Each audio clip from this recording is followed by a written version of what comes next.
Qu'est-ce que c'est? Une Bible? Tu lis la Bible, Ringo? Pas tous les jours. Au large biblique, le podcast qui explore la Bible. Bienvenue à toutes et à tous sur Au large biblique. Je vous emmène cette fois-ci au sein du Jardin d'Éden où il sera question d'arbres mystérieux sujets à un interdit divin, l'arbre de vie et l'arbre de la connaissance du bon et du mauvais. Que représente ce jardin, ces arbres et cette interdiction divine? Eh bien, nous allons ensemble essayer d'éclairer ces énigmes.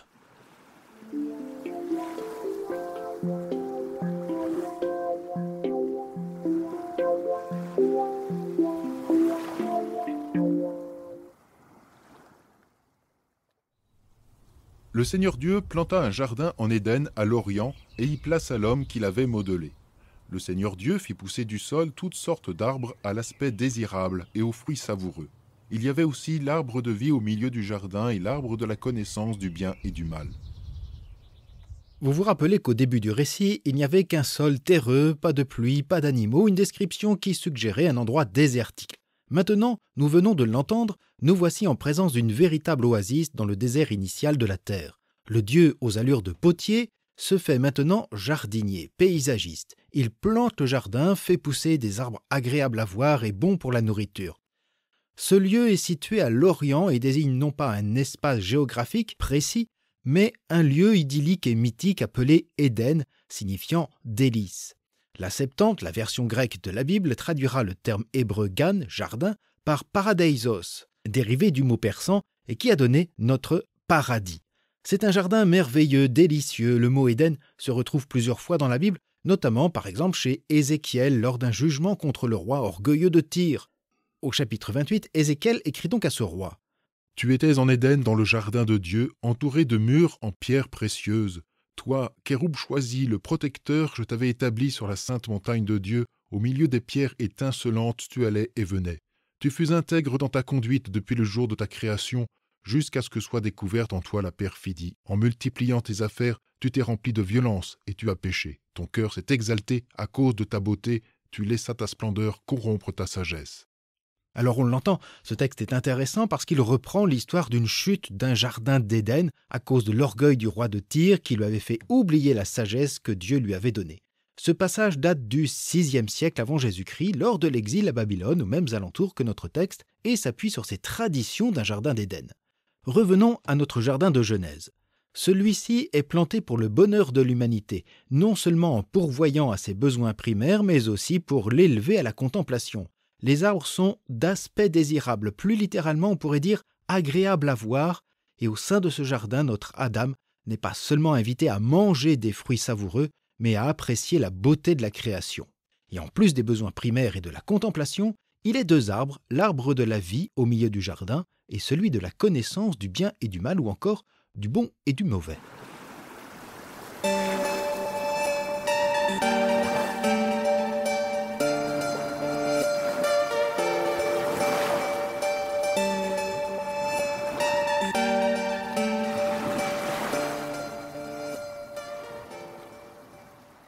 Ce n'est pas l'homme qui est au centre du jardin, mais l'arbre de vie. Celui-ci est associé à un autre qu'est celui de la connaissance du bien et du mal, et qui jouera un rôle déterminant dans la seconde partie.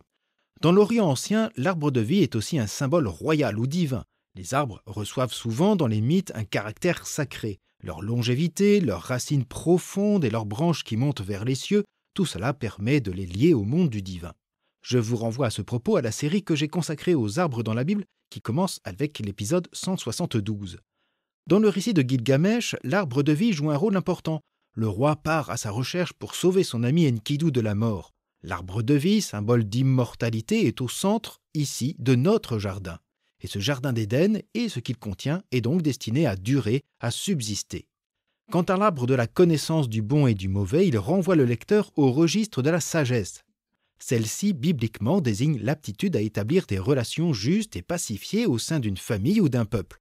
Cette connaissance du bon et du mauvais est la qualité de tout sage qui œuvre dans le discernement en vue de la paix et de la justice selon le dessein de Dieu. La sagesse est le don du ou des dieux donné au meilleur souverain. Et dans la Bible, on retrouve cet aspect divin qui va associer le discernement du bien et du mal en vue de la paix au roi David dans le 2e livre de Samuel au chapitre 14. Puisse la parole de mon Seigneur le roi donner l'apaisement, car mon Seigneur le roi est comme l'ange de Dieu pour saisir le bien et le mal. La mention des 2 arbres en ce récit est sans doute significative de 2 traditions distinctes, l'une portant sur l'arbre de vie, la recherche de l'immortalité, et l'autre concernant la recherche de la sagesse. Les 2 traditions sont ici mêlées si bien qu'au chapitre 3, la narration confondra l'arbre au milieu du jardin et celui de la connaissance du bien et du mal. Si bien qu'on peut se demander parfois si les 2 arbres de la narration n'en formeraient pas qu'un. Le récit est d'ailleurs très discret sur l'arbre de vie qu'on ne retrouvera qu'à la toute fin du chapitre 3, après l'expulsion du couple humain hors du jardin d'Éden.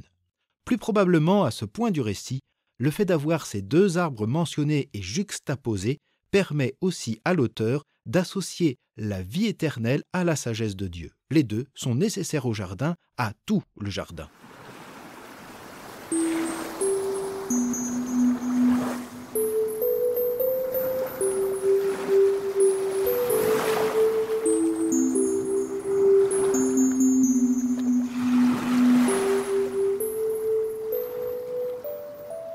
Le jardin est planté avec tous ses arbres, mais subitement le récit se permet une parenthèse. On aurait pu entendre la suite ainsi. Il y avait aussi l'arbre de vie au milieu du jardin et l'arbre de la connaissance du bien et du mal. Le Seigneur prit l'homme et le conduisit dans le jardin d'Éden pour qu'il le travaille et le garde. Cela aurait été logique, mais le rédacteur final insère un passage sur les fleuves du jardin d'Éden.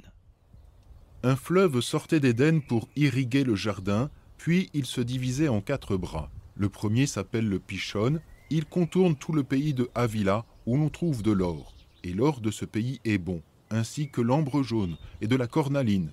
Le 2e fleuve s'appelle le Gihon et il contourne tout le pays de Couche. Le 3e fleuve s'appelle le Tigre, il coule à l'est d'Assour. Et le 4e fleuve est l'Euphrate. Un des objectifs de cette parenthèse est de nous présenter la richesse qui émane du jardin, c'est-à-dire de la vie et de la connaissance du bien et du mal. Les fleuves qui en sortent drainent l'or, l'ambre, la cornaline. Le jardin d'Éden est vraiment un jardin de délices. Ces fleuves et les pays nommés permettent aussi de désigner l'Éden comme le lieu irriguant tout le croissant fertile qui va de la Mésopotamie à l'Égypte, lieu où finalement, après l'exil, se trouve la majorité des communautés juives. Il y est question du Pishon, un fleuve inconnu que certains associent au Nil, le pays de Havila, correspondant au sud de la péninsule arabique ou à l'est de la mer Noire, le Gihon, qui est une source de Jérusalem, le pays de Couche, qui est le nom biblique de la Nubie et de l'Éthiopie, et bien évidemment le Tigre et l'Euphrate, qui nous renvoient en Assyrie et en Mésopotamie. Tous ces lieux sont mêlés et désignent plus un environnement qu'une géographie. Cette parenthèse, juste avant que le Seigneur s'adresse à Notre-Dame, permet d'associer ce dernier au peuple d'Israël. Les fleuves qui sortent d'Éden vont en Égypte et en Mésopotamie où, après la chute de Jérusalem, la diaspora juive est majoritairement établie. Dès lors, le lecteur juif de l'époque devra se sentir plus encore concerné par le dialogue entre Dieu et cet homme Adam. Le récit porte en lui un aspect universel, mais il est prioritairement donné à entendre aux fils d'Israël qui ont perdu leur jardin, leur terre édénique avec la chute de Jérusalem en 587.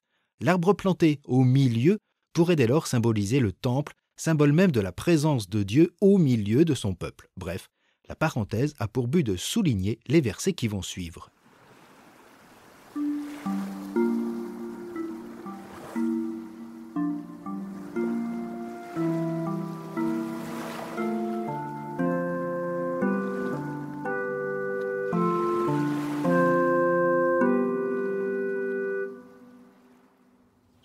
Le Seigneur Dieu prit l'homme et le conduisit dans le jardin d'Éden pour qu'il le travaille et le garde. Le Seigneur Dieu donna à l'homme cet ordre. Tu peux manger les fruits de tous les arbres du jardin, mais l'arbre de la connaissance du bien et du mal, tu n'en mangeras pas, car le jour où tu en mangeras, tu mourras. Ce passage emprunte au vocabulaire religieux, notamment à celui de l'Alliance. L'exégète Jean Lourd, dans le cahier Évangile 161, note que le verbe « prendre », lakar en hébreu, le Seigneur prit l'homme, quand il a Dieu pour sujet, se réfère presque toujours à un choix salvateur de Dieu. Abraham a été pris, ainsi que David, Élie, Israël. Le jardin est donc un lieu de salut. Le verbe « travailler », avad, a lui aussi le sens cultuel de servir. De même, garder, shamar, qui est le plus souvent associé au commandement. Ainsi, la dame de Genèse 2 préfigure l'Israël entrant dans l'alliance avec le Seigneur. Il y est pris, invité à garder cette alliance en servant ce jardin de la création dans lequel Dieu l'a originellement placé. Mais contrairement au mythe babylonien que nous avons évoqué lors des précédents épisodes, notre Adam, notre humanité, n'a pas pour fonction de travailler pour nourrir Dieu, mais pour se nourrir et prendre soin de ce jardin. Cette situation idyllique de l'humain au sein du jardin des délices est conditionnée par une parole de Dieu que l'on entend pour la première fois dans ce récit. Cet ordre, ce commandement, a 3 aspects. Un aspect positif, tu peux manger tous les arbres, et un interdit, l'arbre de la connaissance du bien et du mal, tu n'en mangeras pas, suivi d'une mise en garde, sinon tu mourras. C'est un ordre, un commandement à l'image de la Torah, de la loi juive, qui, dans la tradition biblique, s'apparente d'abord à un enseignement. C'est ici paradoxal et vient en opposition avec nos mythes babyloniens où l'arbre de vie, source d'immortalité, était caché aux hommes en un endroit inaccessible. Ici, aucun arbre n'est caché, et c'est l'arbre de la connaissance du bien et du mal qui est le premier sujet, on pourrait dire. L'arbre en lui-même n'est pas interdit, il fait partie du jardin. Ce qui est prohibé est le fait de manger ses fruits, c'est-à-dire de dénaturer sa fonction. Le fruit de cet arbre n'est pas destiné à être manipulé, mangé, accaparé. Il représente à la fois la Torah, destinée au bien, c'est un interdit positif, comme « tu ne voleras pas, tu ne tueras pas », et il représente aussi la parole de Dieu, dont on entend la voix pour la première fois, parole de Dieu qu'on a tôt fait d'instrumentaliser. Et il représente bien évidemment cette sagesse divine, la connaissance du bien et du mauvais. Une connaissance qui n'est pas destinée à soi-même, mais à tous. Cet interdit n'est donc pas un diktat qui rendrait l'homme esclave de la toute-puissance de Dieu, bien au contraire, il lui assure la vie dans ce jardin. Cette contrainte positive préserve Adam de la mort et sert la vie et la permanence de l'Éden. En suivant cette règle, l'homme Adam en tant qu'humanité, peut profiter de tout le reste qui lui est donné, sinon il mourra. La mort ici n'est pas une sanction de Dieu, mais une conséquence de ses actes. Il s'agit d'un avertissement salutaire. Ne bouffe pas ce fruit, sinon tu mourras vraiment et certainement, pourrait-on traduire.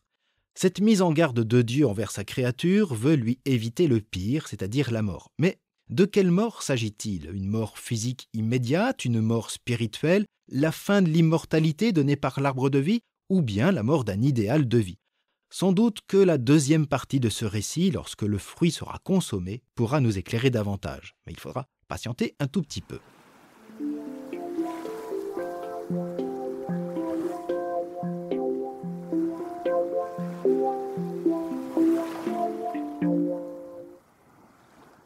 En conclusion, ce jardin des délices est planté d'arbres qui ne sont pas seulement producteurs de fruits savoureux, mais qui sont en eux-mêmes une nourriture de contemplation. Au temporel est associé le spirituel, pas l'un sans l'autre. De même, à l'arbre de vie est associé l'arbre de la connaissance du bien et du mal, au cœur du récit et du jardin.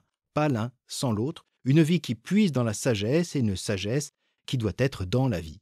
Par le même effet, notre Adam, humanité, est aussi l'Adam Israël. Le jardin n'est pas destiné à un seul peuple, même si l'un est désigné un peu le gardien de ce jardin, il n'en est pour autant pas le propriétaire. Pour le rédacteur, le dessein divin de paix et de prospérité est universel, et le peuple de l'Alliance, qui se nourrit de sa parole, en est le garant. Tout est bien, bon, plein de vie, et pourtant, il manque encore quelques éléments. Ce sera la création des animaux du jardin et surtout la naissance d'une femme aux côtés de notre Adam. C'est ce qui nous attend lors du prochain épisode. Merci en tout cas d'avoir écouté celui-ci, en espérant que cette série vous permet d'en savoir un peu plus sur ce récit de création. Et je le répète encore, si ce que vous venez d'écouter vous interroge, si vous pensez qu'il y a des points à éclairer, eh bien n'hésitez pas à me les faire savoir par mail ou via les réseaux sociaux, tout est en note de cet épisode.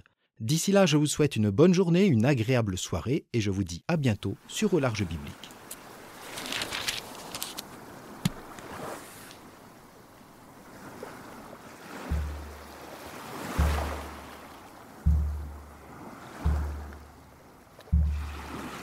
Au Large Biblique est un podcast créé et animé par François Bessonnet, prêtre et bibliste.